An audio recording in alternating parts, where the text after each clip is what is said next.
Hi, I'm Beth, holistic health consultant and founder and creator of YummeYou. And today I'm talking to my dear friend Coco and Jose about what they do the morning of Thanksgiving, right? Because we all have that huge Thanksgiving feast and people have their morning routines to prep for it. And so I thought I would interview people in the health and general well-being world. So what do you guys do the morning of Thanksgiving to kind of prepare yourself for the big feast that we all tend to overgorge on? Whatever he comes up with or whatever I do. What do you make for her? Talk to me. By the way, this is an amazing apple spice drink that Coco's mother made. And clearly, go ahead.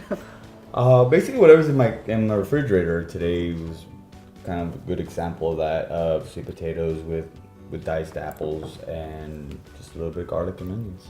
That's gorgeous. That's amazing. It really was. It was very fall-esque. Love that. And I feel like that's light enough that it would get you through to Thanksgiving so that you would show up not starving, but you would definitely have had a meal. Yeah. That's lovely. Talk to me about healthy alternatives for those buttery mashed potatoes, or talk to us about these breads that you can supplement for all of the refined sugar, refined flour, or just heavy and saturated fat foods that you guys could offer out for us to bring to Thanksgiving. Well, I do vegan desserts, so eggless, dairyless. I also just do dairyless with eggs. That's this pumpkin bread. It's gluten-free, so it has a gluten-free mix in it. It doesn't have any preservatives, anything like that. That is sweetened with maple syrup and honey, so it's healthier. It's refined sugar-free. But what I really love on Thanksgiving is I fell in love with cranberry sauce about 3 years ago, and my godmother would make it. And it was the first time I had cranberry sauce. I love cranberry sauce, but there's so much sugar in it. Right. There's so much sugar in it, people. Right, so the cranberries, if you think about it, they're really tart. And so what do you do to kind of null that, but still have a little bit of tart flavor? Mm-hmm. What I do is I just add other fruit. So I cook the cranberries with raspberry. Gives it a little extra fruit. So you're getting rid of the tart and adding a little sweet, and then I add honey, and then I cut up apples and cook them for a little bit in there. Really lovely. What do you make? Well, you touched on the subject of mashed potatoes. You know, nowadays everybody puts butter, cream, salt, and all that. People like to call goodness. I just like to go the opposite way. I instead of using like a russet potato, anything like that, I just use sweet potato. Nice. Add a little bit of rosemary, a little bit of olive oil, just mash it up. Pretty basic, a little bit of salt.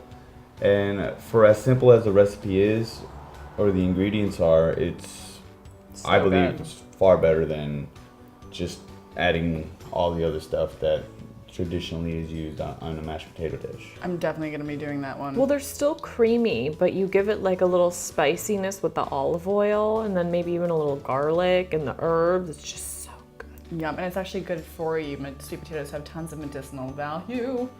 Anyways. We're all about that. Exactly, up in this household.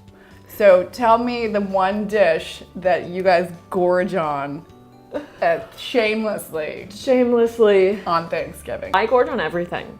I will eat everything. He gorges on everything. Like everything. Triples. 3 or 4 times. I love it. And I have no shame, and there's no guilt.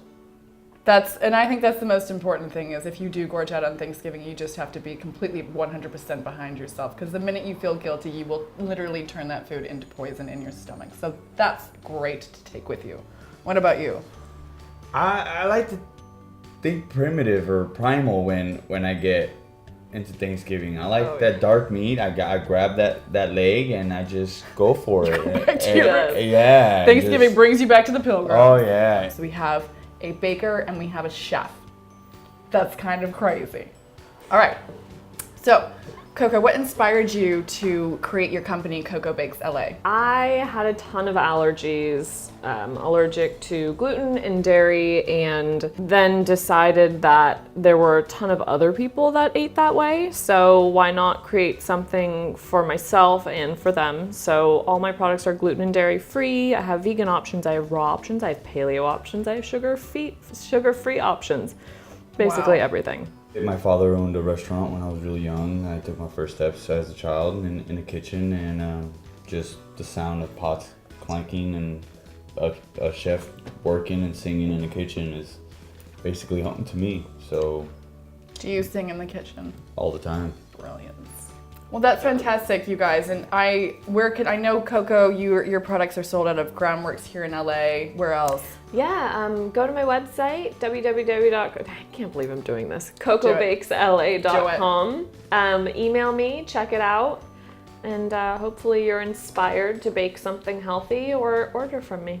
She does amazing chocolate treats as well, I just have to let you know. And then Jose cooks here at Misfits in Santa Monica. I love you guys dearly, and this all looks amazing, and that was a healthy Thanksgiving. You're welcome. Enjoy.